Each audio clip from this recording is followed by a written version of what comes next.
Si je vous demandais de citer un super-héros, certains mentionneraient sûrement Spider-Man ou Batman, et d'autres Superman. Mais aujourd'hui, nous allons donc parler de sa cousine tout aussi intéressante, Supergirl.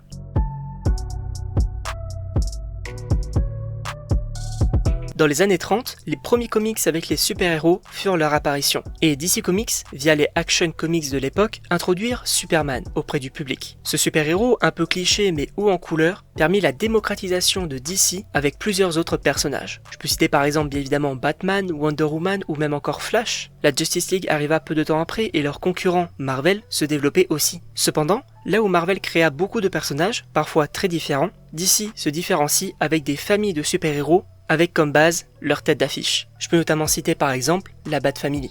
Ainsi, 20 ans après l'arrivée de Superman, une autre kryptonienne fut introduite dans cet univers.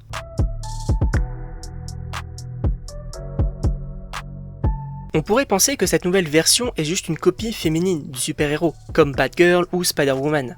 Mais ça serait une erreur. En effet, ces versions sont des personnages à part entière, avec leur propre histoire et leur propre développement. Par conséquent, l'histoire de Supergirl, alias Kara Zor-El, débuta lors de la destruction de Krypton.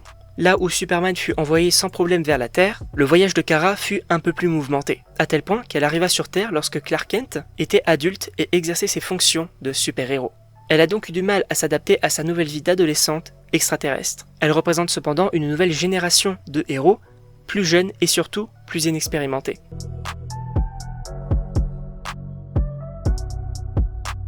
Cependant, après quelque temps, elle sut développer ses pouvoirs, qui sont d'ailleurs les mêmes que Superman, pour devenir Supergirl et aider le monde. Alors bien évidemment, elle fut développée par la suite, aidant Superman contre des antagonistes comme Lex Luthor ou même Brainiac, mais aussi contre ses propres ennemis.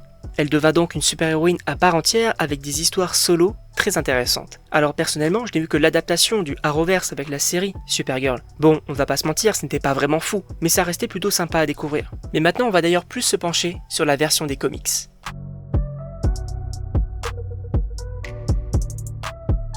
Ce comics, sorti récemment, retrace une histoire très intéressante de l'héroïne. En effet, on y retrouve Supergirl sans but. On l'a envoyée sur Terre pour protéger son cousin qui n'en a plus besoin. Elle n'a donc plus de sens à sa vie. Ses souvenirs de la chute de Krypton et le fait de n'être que l'ombre finalement de Superman la fit tomber dans une sorte de dépression. Cependant, elle va rencontrer Ruthie, une jeune extraterrestre en quête de vengeance. Leur relation va bien évoluer et Supergirl va enfin pouvoir trouver sa place et une utilité dans ce monde. Par ailleurs, je n'ai pas lu ce comics mais j'aimerais beaucoup car il a l'air vraiment génial. D'ailleurs, c'est cette œuvre-là qui a servi d'inspiration au film qui sort la semaine prochaine.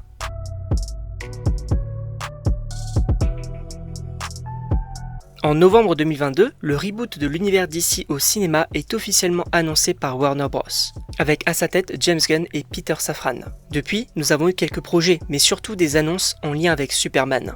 En effet, le film Superman sorti à l'été 2025, un film que j'ai beaucoup apprécié par ailleurs, avec un caméo de la nouvelle Supergirl. D'ailleurs, un film solo Supergirl avait été annoncé donc pour 2026 au préalable, mais cette petite apparition suffit à me convaincre du projet. Car oui, on est bien sur une version très différente du héros classique, et Millie Alcock est parfaite dans ce rôle. Ce qui me chauffe moi aussi, c'est l'adaptation du comics, avec une histoire qui risque d'être très cool à suivre. D'ailleurs, le retour de Jason Momoa dans l'univers DC, lui qui avait déjà interprété donc Aquaman, avait été donc confirmé dans ce film en tant que Lobo. Et personnellement, la vibe des trailers et les premiers retours me confortent vraiment dans l'idée que je vais passer un bon moment, et j'ai d'ailleurs super hâte.